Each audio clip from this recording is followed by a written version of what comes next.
Dans la partie la plus profonde de la mer se trouvait le palais du roi de la mer. Et il avait 6 filles. Ils ont joué dans le jardin toute la journée. Contrairement aux autres princesses, la plus jeune était calme et maussade. Et son nom était la petite sirène. Surtout, elle adorait écouter des histoires sur le monde des gens. Traditionnellement, une sirène ne pouvait remonter à la surface que pour la première fois à son 16e anniversaire. Et maintenant, il est temps de voir la terre et la plus jeune princesse. Elle a fait surface près du navire, chantant et musique venant du pont. C'était la première fois que la princesse voyait le navire. Dans la cabine du navire, la petite sirène remarqua un beau prince. Pendant longtemps, elle ne put le quitter des yeux. Soudain, une violente tempête a éclaté en mer. Le navire du prince a heurté un rocher et s'est brisé en morceaux. Dans l'obscurité totale, la foudre a éclaté et la petite sirène a vu le prince tomber dans la mer. Elle l'a sauvé en le ramenant à terre. Bientôt, le prince a été retrouvé par une fille qui passait. Quand il s'est réveillé, il lui a souri et l'a remercié de l'avoir sauvé. La petite sirène est devenue triste que le prince ne sache même pas son existence. Elle a plongé dans l'eau et a nagé. D'après les histoires de son père sur les gens, la petite sirène savait qu'il considérait la queue de poisson des sirènes comme laide.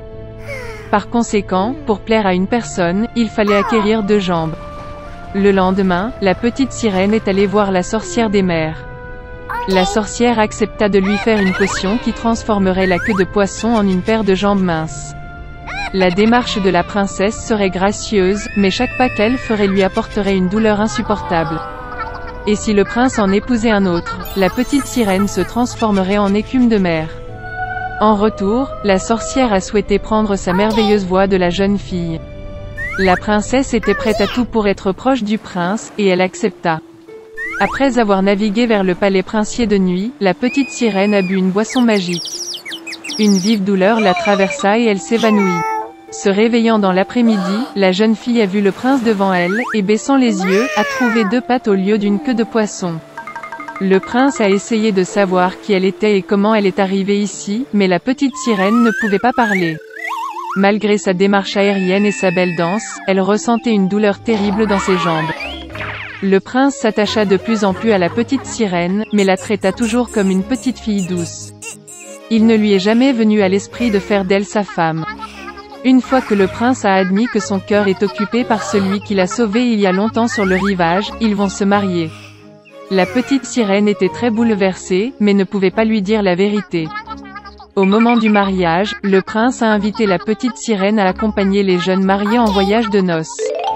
Une luxueuse tente lune de miel est étalée sur le pont du navire. La petite sirène avait une dernière soirée pour être avec celui pour qui elle avait quitté sa maison, donné sa voix merveilleuse et enduré des tourments sans fin chaque jour. Mais il ne les a même pas remarqués.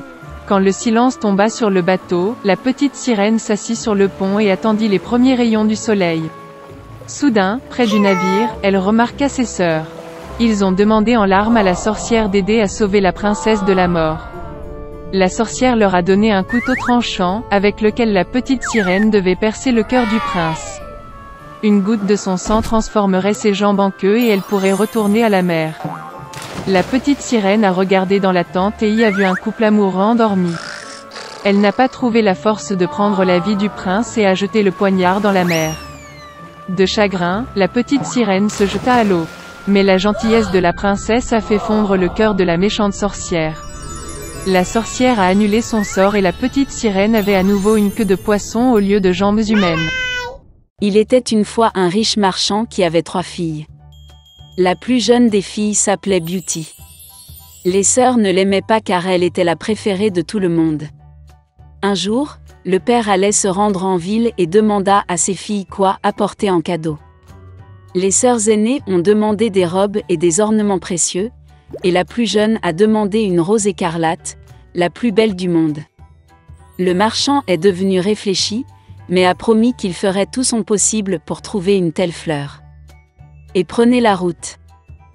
Le père a rapidement trouvé des cadeaux pour les filles aînées, mais pour les plus jeunes, il ne pouvait pas les trouver.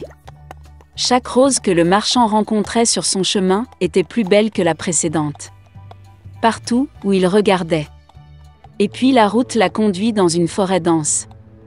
Il faisait très sombre et froid là-bas. Soudain, des lumières sont apparues au loin.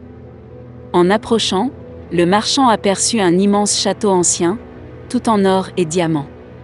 En entrant dans sa porte, il entra dans une salle pleine de joyaux. Il a vu qu'il y avait une table au milieu de la salle, et qu'il n'y avait pas de vaisselle dessus, et que tous les plats étaient en argent et en or. Mais le château était vide, il n'y avait personne. Le marchand pensait que le propriétaire viendrait probablement d'une minute à l'autre. Il a attendu 1 heure, 2, 3, personne ne s'est présenté. Le marchand ne put résister et s'assit à table. Après avoir mangé sur le ventre, le vieil homme a pris la route. Conduisant le long de la ruelle, le marchand aperçut un rosier d'une beauté sans précédent et se souvint de la demande de sa plus jeune fille. Il a conduit et a choisi la plus belle rose. Au même moment, la foudre a éclaté, le tonnerre a frappé, il y a eu un rugissement, et il s'est levé, comme hors du sol, devant le marchand, et non pas une bête ou un homme, mais une sorte de monstre, terrible et poilu. C'était trop en colère que le marchand ait choisi sa fleur préférée au lieu de remercier le propriétaire pour son hospitalité. Le vieil homme était très effrayé, et a dit qu'il ferait n'importe quoi, tant qu'il ne le tuerait pas. Pour une telle offense, la bête a accepté d'épouser une de ses filles. Mais seulement celle qui veut venir elle-même, par amour pour son père. Et si aucun ne vient, alors la mort du marchand. Le vieil homme était en deuil et décida de rentrer chez lui, pour dire au revoir à ses filles. Il ne voulait abandonner aucun d'entre eux pour une bête féroce. Je suis monté à cheval et je suis rentré chez moi. Ayant rencontré les enfants, il a fait des cadeaux à tout le monde et a raconté ses aventures. Les sœurs aînées se sont jetées sur la plus jeune, disent-ils, c'était de sa faute, elle a commandé une fleur pourrie, pour laquelle le père doit maintenant payer de sa vie. À quoi la belle a répondu qu'elle irait volontiers vers la bête au lieu de son père. Et ainsi, le lendemain, la beauté a pris la route. Le cheval a rapidement retrouvé le chemin du château. En entrant dans la salle, elle trouva une table avec des vins et des plats exquis. La belle pensait que la bête voulait la manger, alors elle la nourrit. Dès qu'elle dîna, il y eut un rugissement, et un monstre terrible et poilu apparut, comme sous terre. Et la bête a dit à la belle que puisqu'elle est venue elle-même ici de son plein gré, cela signifie qu'elle a bon cœur. Et donc le monstre sera également gentil avec elle. Et avec ces mots, la bête a disparu. Se réveillant le matin, Beauty a décidé de se promener. En entrant dans l'une des pièces, elle vit une inscription sur la table.